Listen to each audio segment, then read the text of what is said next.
got caught up in that beat. I still can't believe that I made that beat at a museum. For those of you that missed the memo, I made that beat at the National Museum of African American Music, which is right here in Nashville. It opened during the pandemic, and they've got like a beat making booth. And I made like 36 beats. I was like, move along, kids, move along. Anyway, so I love the beat. Welcome to the show. This is the Be a Hero show. Wait, did I get it right? Be Your Own Hero show. The Be Your Own Hero show. I'm your host, Sekou. And HERO is an acronym. It means helping everyone reaps optimism.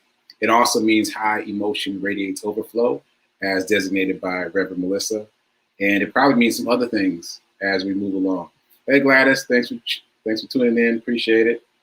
And let's see, this is the 6th day of July, the 22nd episode of the Be Your Own Hero show, and the 36th day of the Sekou 30-day challenge. So 30 days plus 6. We'll talk more about that in the Hero News.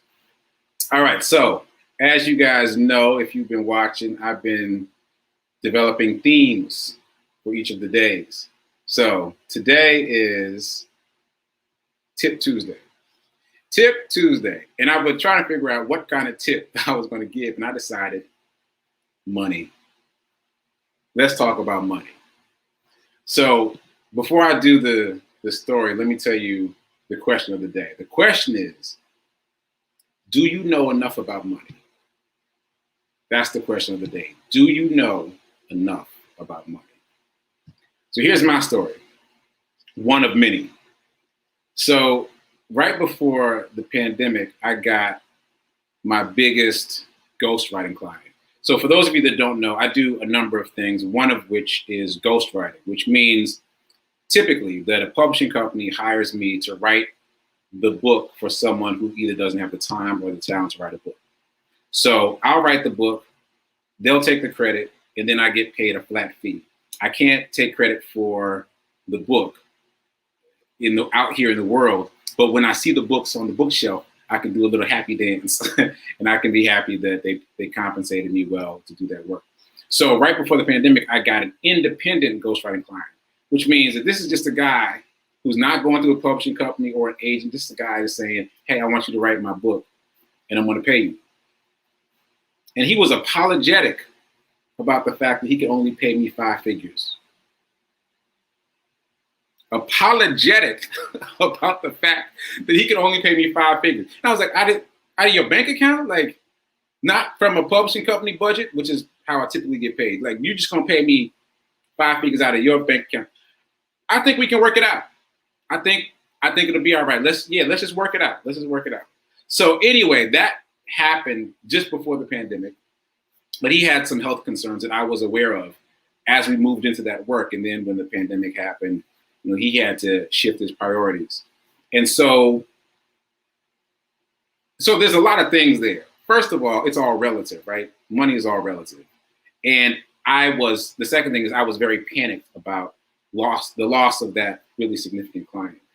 And so I started thinking about what am I going to do to replace that revenue that I was already planning for?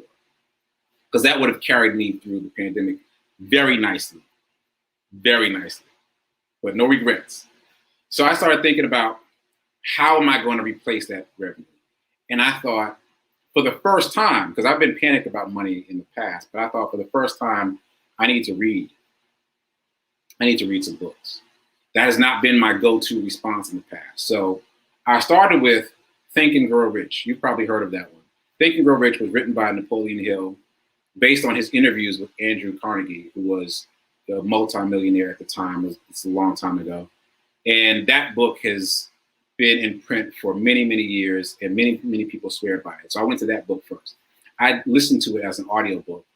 And I was like, yeah, that's cool. That's cool. But let me read you something from that book. This is what stood out to me early on. When you begin to think and grow rich, you will observe that riches begin with a state of mind, with definiteness of purpose, with little or no hard work. So I'm gonna read it again. When you begin to think and grow rich, you will observe that riches begin with a state of mind, with definiteness of purpose and with little or no hard work. And I was like, what are we talking about? What are we talking about? What do you mean a state of mind? I'm trying to get to how to make the money. Like, remember, I was in a panic state. Like, I don't want to talk about a state of mind. Let's get to the money part. So I kind of zoomed through that book and then went to the next book. Next one I picked up was 1 Minute Millionaire. I was like, okay, this is my book. 1 Minute Millionaire. I bought it just on the title alone. Like, let me get that. It's by Robert G. Allen. I was like, that's going to be my book, right? So let me read you something that stood out to me from 1 Minute Millionaire. The journey to financial freedom starts the minute you decide that you were destined for prosperity. I'm going to read that again. The journey to financial freedom starts the minute, all caps, you decide you were destined for prosperity. That sounds deep to me now, but at the time, I was like, yeah, all right, I decided, let's go. Let's get to the 1 Minute Millionaire part, right? So then I kind of skipped off of that book and went to a third. And this is where things really changed. This book is called The Science of Getting Rich by Wallace D. Wattles. It was written in 1910. I'm gonna read you something. This arrested me so much that I highlighted it in red. Most of my highlights are the usual yellow, but this is highlighted in red. All right. To think according to appearances is easy. To think truth regardless of appearances is laborious and requires the expenditure of more power than any other work man is called upon to perform. It is the hardest work in the world. You hear me? That's what it says right here. It is the hardest work in the world. So now I'm like, all right, third book in, and we're still talking about mindset. And this one is talking about, this is the hardest work in the world, is shifting your mindset. I'm paraphrasing. But let me think about that. And let me shift my mindset and read the rest of this book, The Science of Getting Rich. So I did. I read this one in its entirety. And it is all about mindset. It's all about mindset. So just to encapsulate that, mindset is a word that's a bit nebulous. What that means is the way you think about money is the biggest determining factor in whether or not you have it. The biggest determining factor. And that's not the way I thought about money. Let me tell you. I was trying to find the direct path to the money. Like, what do I need to do? Do I need to study to be a lawyer? I got to go be a doctor. Like, what do I need to do to get the most direct path to the money? And this book and the others like it suggest that it doesn't matter what you do. What matters is how you think. And one of the examples from this book, The Science of Getting Rich, was 2 ice cream parlor operators who are on the same street. And I'm paraphrasing and remixing a little bit for dramatic effect, but 2 ice cream operators on the same street. And we've seen that in life before, right? We've seen 2 convenience stores on the same street, or 2 gas stations right across the street from each other. We've seen that, right? What determines the fact that one succeeds and the other doesn't? They're in the same place. They're selling the same thing. Mindset. That's the answer. And that's the answer that we don't think about out here in the world. We think, all right, maybe they got some kind of discount. They're offering more sales. No, ultimately it boils down to mindset. How you think about money determines how much you have. So this affected me so much that I actually created a podcast about this book. So I don't know if I've talked about that here before, but I created a podcast about this book. So let me put that up so you can find it. It's available on all the podcasting platforms. These are my 2 podcasts. The one on my left, the Sekou Writes podcast, is the first podcast I created. It's essentially about all the various things that I do. And I do a lot of different things. And that was my first podcast. Get Rich 101 is the podcast I'm talking about now. So Get Rich 101 is specifically me reading the book, The Science of Getting Rich, which was written by Wallace D. Wattles in 1910. And then adding my own comments to bring it to a modern perspective. Because he's talking about, for example, railways and investing in railways. And I was like, all right, so we're way past railroads. We're on planes, trains, and automobiles now. So I had to update the language a little bit just for my own understanding. So hopefully you will benefit from that. Go check out that podcast. But before I move on, let me just say, again, I created the Sekou Rights podcast first, and it's basically listened to in the United States and Canada. Get Rich 101, my second podcast, which has way fewer episodes. Last time I checked, it was being streamed in 27 countries. You need to see my face. 27 countries. What? Why? Because the information is so valuable. Even though it was written in 1910, the information is really valuable if you're willing to open yourself up to the idea that it's all about mindset. And that's it. It's all about mindset. How you think about it changes everything. Now, I'm going to give you a personal example. It's going to make me a little bit sad, but I want to drill this home. I don't want it to be abstract. I want you to understand that I understand. Like, I don't know what your personal financial situation is, but if you had any situation that was like mine, let me explain how mindset works. So after reading this book, after creating this podcast, Get Rich 101, after even finding out that it was being listened to in 27 countries, amazed, I got a stock tip from a friend of mine. Now, I had been reading about abundance and mindset. And so because I got the stock tip, I didn't just dismiss it. I said, all right, let me do a little something. Let me put $5 on it. Now, I know you think I'm joking about the $5, but I'm not joking. I put $40 in, $40, just a little something, just to see, right?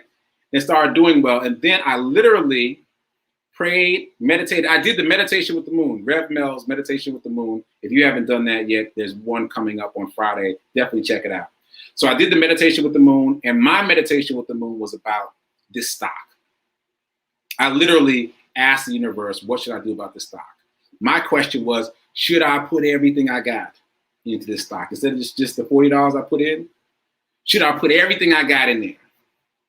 The answer I got back was so clear.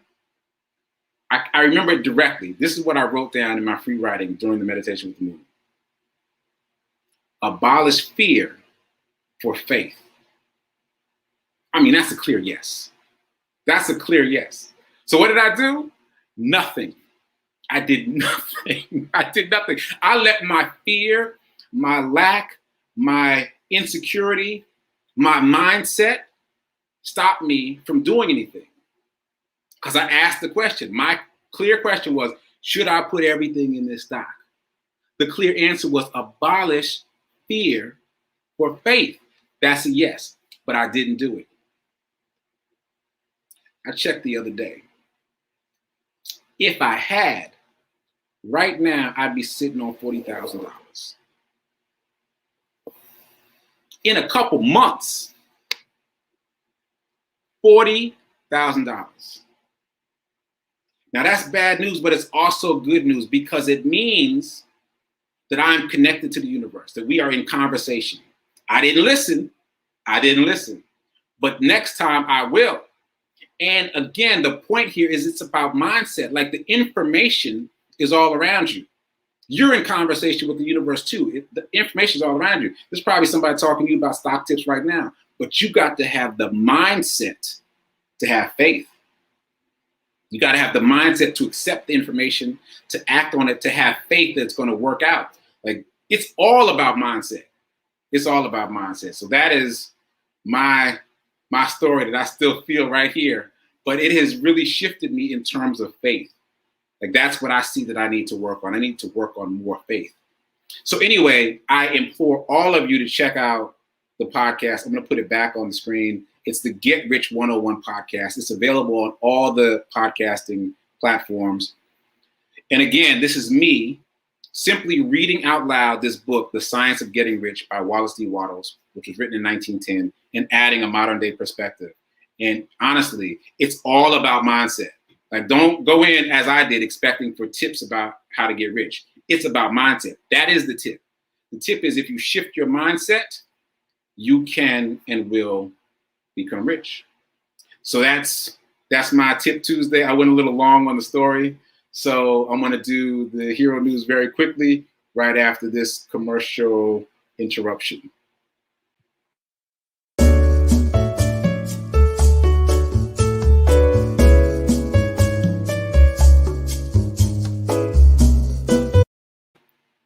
Okay. So remember the question of the day: Do you know enough about money? Because the answer for me and probably for you too is no. So go read. Success leaves breadcrumbs. It leaves clues. So go read. The 3 books I mentioned were The Science of Getting Rich, which I've turned into a podcast, Get Rich 101. Check that out. You can just listen to it. 1 Minute Millionaire by Robert G. Allen, and Think and Grow Rich by Napoleon Hill. So go check those out. All right. So the hero update, as you probably know, I am doing this drive t-shirt and sock drive in support of Project Love Strong. Their event is coming up fast. It is July 24th. It's called the 3rd annual Teas and Tea event, where they will be giving t-shirts and tea and juice and water to the unhoused. So I'm excited to be a part of that. This will be my 2nd year participating. My goal is to show up with at least 10 of these fancy hero t-shirts, brand new, still in the plastic, for the unhoused. And also, I'll be donating money to the nonprofit as well. So if you want to join me in that, in my goal of showing up with 10, you can just go to the website, giveherohoodies.com, and that'll take you to my Etsy store, and you can buy any of the many things in the store that are go-go, meaning you get one for yourself, and I will gift one to the unhoused. So please help me help them. I'm very excited to be a part of that work, and I'm excited that there's been so much energy around it. So I think I'm going to end with that. Please come back at 9:30 Central, 10:30 Eastern for Rev Melissa. She's doing Sit with Rev Melissa. I will be producing that show, and I'll probably be popping in to say a couple things here and there. I hope the tip Tuesday was good for you. Remember the question: do you know enough about money? If you don't, go find out. Go find out. So until tomorrow, well, actually until 9:30 when I'll see you on Rev Melissa's show. I'll see you then. But also please tune in to my show, the Be Your Own Hero Show, every day of the week, Monday through Friday, 10 a.m. Eastern, 9 a.m. Central. Till then, keep doing. Be your own hero. And remember that now is better than perfect. Later.